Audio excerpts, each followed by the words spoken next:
მოგესალმებით, მე ვარ ია ანთაძე და თქვენ უყურებთ პოდკასტ ციტატა. პოდკასტის დღევანდელი ეპიზოდის ციტატა ასე ჟღერს: არაფერი ისე არ გვატყობს, როგორც საკუთარი აზრები. ციტატის ავტორია მე-16-მე-17 საუკუნეების მიჯნაზე მცხოვრები იტალიელი მხატვარი ლეონარდო და ვინჩი.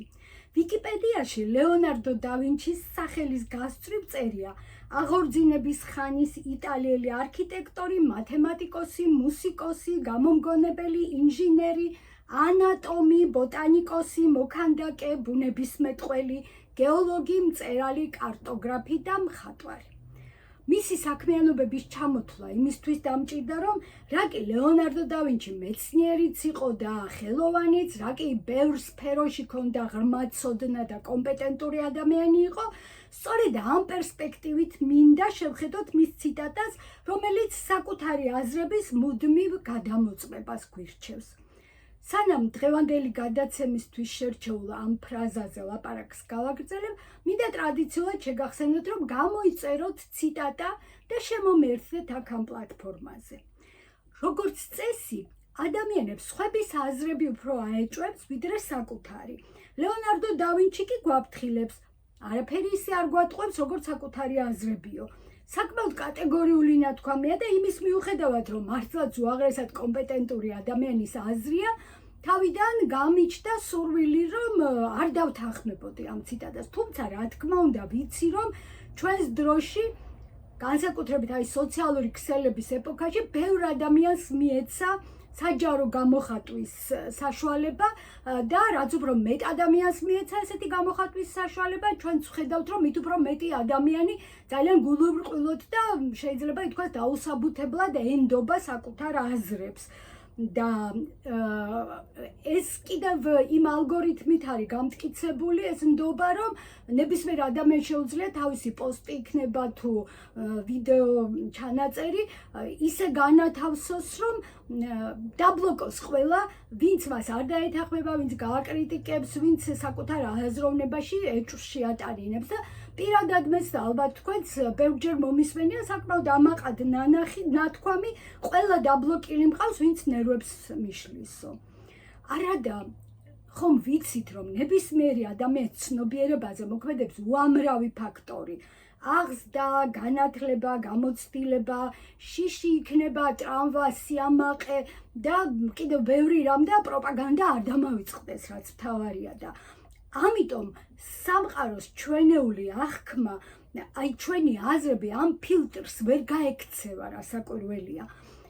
ამის მეტი რა ვიცით, რომ ხშირად ადვილი გასარჩევი არ არის სადგადის ზღვარი რეალობასა და ამ რეალობის საკმაოდ მახინჯ ინტერპრეტაციას შორის.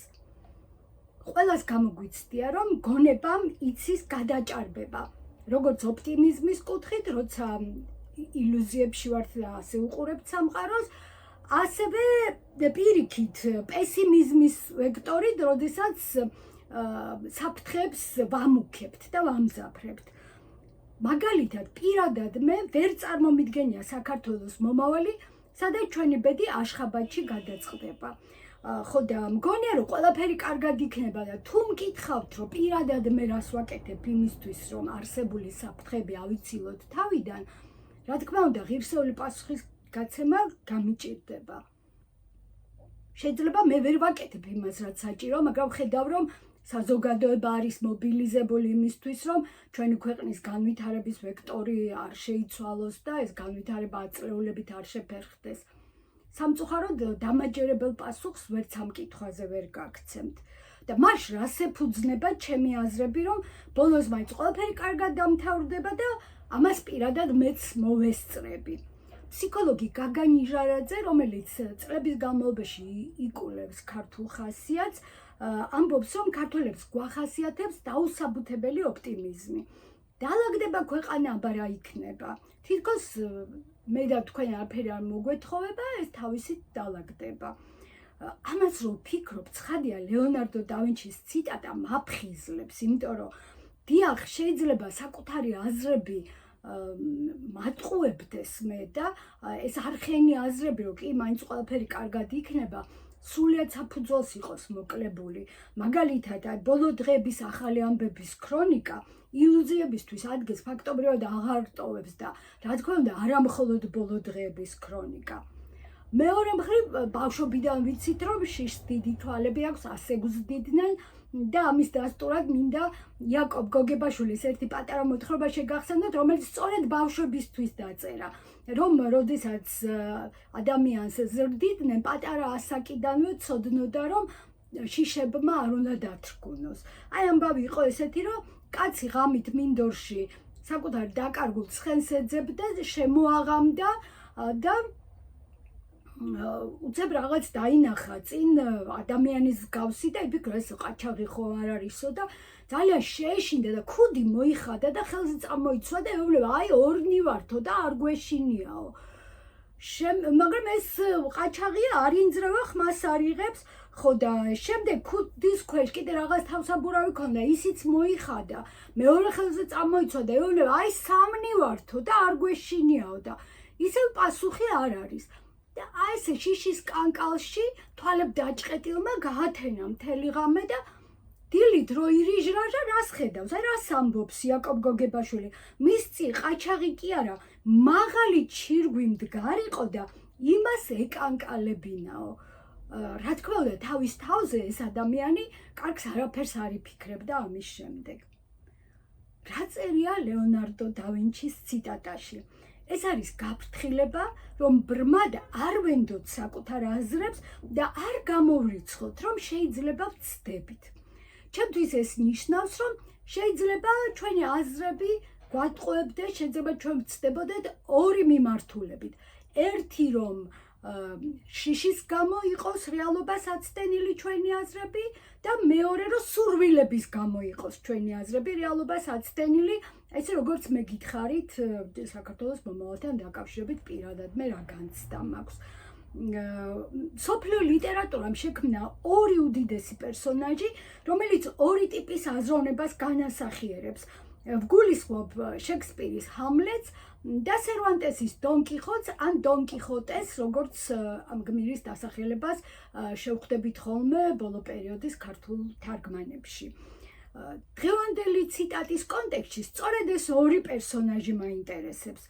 ივან ტურგენევს დაწერილი აქვს ესე, რომლის დასახელება არის სწორედ ესეთი ჰამლეტი და დონ კიხოტი. და ამ ესეში ნათქვამია, რომ არა მხოლოდ ადამიანის ორ ტიპს განასახიერებს ეს ორი გმირი, არამედ თითოეული ჩვენგანი მიემსგავსება უფრო ან ჰამლეტს და ან დონ კიხოტს. შემდეგ განმარტავს ივანე ტურგენევი, ერთი ტიპის ადამიანები ცხოვრობენ საკუთარი იდეალის ძალით, სიმართლის, სიკეთის ძალით. ასეთი ადამიანები არავისთან არ კამათობენ და არავისთან საეჭვოდ არ ხდიან ამ იდეალის არსებობას. სხვები კი პირიქით, ნებისმიერ იდეალს საკუთარი გონების ანალიზს უმორჩილებენ, მუდამ ეჭვობენ, ბოლომდე არაფერს ენდობიან და შემდეგ ტურგენევი გვირჩევს, ნუ შევხედავთ დონ კიხოტს როგორც სასაცილო შერეკილს. დონ კიხოტი გამოხატავს რაღაც მარადიულის ჭეშმარიტის რწმენას და ეს რწმენა მისგან გამუდმებით ითხოვს სამსახურს და მსხვერპლს. დონ კიხოტმა ბევრი რამე არ იცის, შეიძლება ასეც ითქვას, ბევრი არაფერი იცის, მაგრამ არც ჭირდება, მას აქვს თავარი ცოდნა. მან იცის რისთვის ცხოვრობს, რისთვის და ცხოვრობს იმისთვის, რომ ებრძოლოს ბოროტს, ამ ქვეყნად თესოს სიკეთე, იცხოვროს სხვებისთვის და საკუთარი თავისთვის ცხოვრება მას მიეჩნია ძალიან დიდ სირცხვილად. და შემდეგ ტურგენევი სვამს კითხვას, რას გამოხატავს ჰამლეტიო და პასუხობს, რომ ჰამლეტი გამოხატავს ეგოიზმს და აქედან გამომდინარე ურწმუნოებას. ჰამლეტი ანალიტიკოსია, სკეპტიკოსია, ყოველივეში დაეჭვებულია, მათ შორის საკუთარ თავში. არ იცის რა უნდა, არ იცის რისთვის ცხოვრობს, მაგრამ ცხოვრებას კი ებრაუჭებაო. და ჰამლეტი იტანჯება და მისი ტანჯვა ბევრად მეტია ვიდრე დონ კიხოტის ტანჯვანი. რატომ? იმიტომ რომ დონ კიხოტს ფიზიკური პრობლემები ხდება, იმიტომ რომ ადამიანებისთვის შეუსაბამო არის მისი ეს იდეალისტური რაღაც აზრები და ქმედებები და ამიტომ მას ბევრჯერ ხვდება ფიზიკურად ადამიანებისგან, მაგრამ ჰამლეტი იტანჯება სულიერად და თვითონ ტანჯავს თავის თავს და აი ამას ამბობს ტურგენევი, რომ ჰამლეტის ტანჯვა უფრო მეტი არისო ვიდრე დონ კიხოტის. დონ კიხოტი სასაცილოა, მაგრამ ჰამლეტი არის მომნუსხველი. ყველას მოწონს, როცა ჰამლეტს ადარებენ და არავის არ უნდაო, რომ თუნდაც ხუმრობით დონ კიხოტი დაარქვან. თუმცა მეორე მხრივ ჰამლეტი არავის არ უყვარსო და დონ კიხოტი კი ბევრს. ტურგენევი ამბობს, რომ ჩვენს დროშიო მე-19 საუკუნეში სულ უფრო მეტი ადამიანი მიაგავს ჰამლეტსო, მაგრამ ბოლომდე არც დონ კიხოტები გადაშენებულან. სხვათა შორის 1917 წელს კონსტანტინე გამსახურდიამაც გამოაქვეყნა ესე სახელწოდებით ჰამლეტი თუ დონ კიხოტი. ეს ესე მიხეილ ზდანევიჩს ეძღვნებოდა და სულ პირველ ორ აბზაცში არის ჰამლეტზე და დონ კიხოტზე იქ ლაპარაკი, მაგრამ საინტერესოა, რასაც წერს კონსტანტინე გამსახურდია, ის ამბობს, რომ შემოქმედი მებრძოლი მოქალაქე ადამიანები ორ კატეგორიად უნდა დაიყოს. ერთი ჰამლეტს გავს, მეორე დონ კიხოტს. ერთი ტრიბუნია და ეჭვით იტანჯება, ქადაგებს და მისი ერთადერთი საქმე არისო სინამდვილეში სიტყვა. და მეორე კი გუთნის დედას წააგავს, უნდა იმოქმედოს. დედამიწის ნოყიერი გული უნდა გადახნას, რომ ქადაგის სიტყვა როგორც თესლი გულში ჩაიკრას დედამიწამ. და მისთვის ამ მეორე ტიპისთვის პირველი არის საქმე. რა თქმა უნდა, კონსტანტინე გამსახურდია გულისხმობს, რომ ქადაგი არის ჰამლეტი, გუთნის დედა არის დონ კიხოტი, ჰამლეტი არის მჭვრეტელი და დონ კიხოტი არის მოქმედი გმირი. სოფლიო ლიტერატურის ეს ორი პერსონაჟი, როგორც თქვი, პირადად ჩემთვის, აი პირდაპირ კავშირშია დღევანდელ ციტატასთან. საკუთარი აზრების მიმართ სწორედ ეს ორი დამოკიდებულება, რასაც ეს ორი გმირი განასახიერებს, რის გამოც ლეონარდო და ვინჩი გვირჩევს, რომ არ ვენდოთ საკუთარ აზრებს და მუდმივად გადავამოწმოთ ისინი. რომ არ გვატყუებდნენ. ხა რატომ გვაფრთხილებს? ჰამლეტს საკუთარი თავის მიმართ ეს მეტისმეტი ჭოჭმანი და ეჭვი ხდის უმოქმედოს. რას ნიშნავს ახლა ეს? ჰამლეტს გამოეცხადება მამის აჩრდილი, გარდაცვლილი მამის აჩრდილი და ეუბნება, რომ მე მომკლა ჩემმა ძმამ, რომელმაც შემდეგ ჰამლეტის დედა, ანუ გარდაცვლილი უფროსი ჰამლეტის ცოლი შეირთო ცოლად და სამეფო ტახტსაც დაეუფლა. და აი გარდაცვლილი მამის აჩრდილი ეუბნება ჰამლეტს, რომ შური უნდა იძიო და უნდა მოკლა ეს ბიძა შენი. ხო და იცის ჰამლეტმა დაადასტურებს ეს ამბავი მართალია, მაგრამ მაინც ეჭვობს, სანამ დარწმუნდება, მანამდეც ეჭვობს, რომ დარწმუნდება, მერეც ყოყმანობს. და მკვლევარები ზოგჯერ სვამენ კითხვას, რატომ ყოყმანობს, რატომ არ აკეთებს იმას, რაც იცის, რომ ისი გასაკეთებელია. ჰამლეტს თვითონაც უკვირს თავის ყოყმანი და თვითონვე ასკუნის, ნახეთ, ლაჩრად გვაქცევს საკუთარი ფიქრი და გონებაო. იმიტომ რომ ალგორითმი არის ესეთი, როცა ადამიანი ბევრს ყოყმანობს, როცა ყველაფერში ეჭვი შეაქვს, მას ეუფლება უმოქმედობა.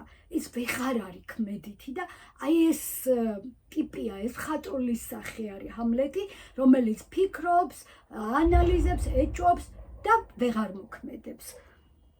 დონ კიხოტს ჰამლეტისგან განსხვავებით საერთოდ ეჭვი არ ახასიათებს, მთლიანად არის თავისი ილუზიების ტყვეობაში და მისი აზრები არის დახუნძლული ადამიანების სამსახურის იდეით, თქვათ ამ რაღაც იდეალის ერთგულებით, სულ რაღაცას აკეთებს, უსიკეთეს ნერგავს, სულ ბოროტებას ებრძვის, მაგრამ ამასობაში იმდენად არასდროს კითხვა არ უჩნდება თავის აზრებთან, წარმოდგენებთან დაკავშირებით, იმდენად არასდროს რეალობასთან არ ადარებს იმას, რაც მის თავშია, რომ სულ აცდენილი არის რეალობას და ამის გამო ხდება ძალიან ბევრი პრობლემა მას. ხო და ამის გამო ხდება სასაცილოც და ამის გამო ხდება საყვარელი პერსონაჟიც. ამიტომ ვამბობ, რომ ჰამლეტი და დონ კიხოტი არის ზუსტი ადრესატი ლეონარდო და ვინჩის დღევანდელი ციტატის. ოღონდ რა თქმა უნდა, როგორც ლიტერატურული გმირები, ვარსკვლავები, როგორც სახე პერსონაჟები, ისინი არიან ზუსტად ისეთები, როგორებიც უნდა იყვნენ, მაგრამ თუ კი ჩვენ 21 საუკუნეში მართლა რამით მივემსგავსებით ან ჰამლეტს და ან დონ კიხოტს, აი აქ კი ჩვენ ძალიან ფრთხილად უნდა ვიყოთ, რომ გავითვალისწინოთ ის, რასაც გვეუბნება ლეონარდო და ვინჩი. თუ ჰამლეტს ვამსგავსებთ ჩვენ თავს, გავითვალისწინოთ, რომ მეტისმეტმა ყოყმანმა, მეტისმეტმა ანალიზმა არ გაგხადოს უმოქმედო და ლაჩრად არ გვაქციოს, როგორც ჰამლეტი ამბობს თავის თავზე, და მეორე მხრივ იდეალების დევნაში ცხოვრება არ დაგვავიწყდეს. თითოეულ ჩვენგანს რომელი მიმართულებით შეიძლება ატყუებდეს თავისი აზრები, ეს დღევანდელ საქართველოში მგონია, რომ მართლა ძალიან აქტუალური კითხვა არის და სერიოზული ფიქრის საგანი უნდა იყოს. დღეს ამით დავასრულებ ლეონარდო და ვინჩის საკმაოდ რთული ფრაზის კომენტარს. ხვალამდე გემშვიდობებით და ისევ ტრადიციულ თხოვნას გიტოვებთ, რომ გამოიწეროთ ციტატა და ასევე ტრადიციულად ძალიან დიდი მადლობა ყველას, ვინც უკვე ჩემთან ერთად.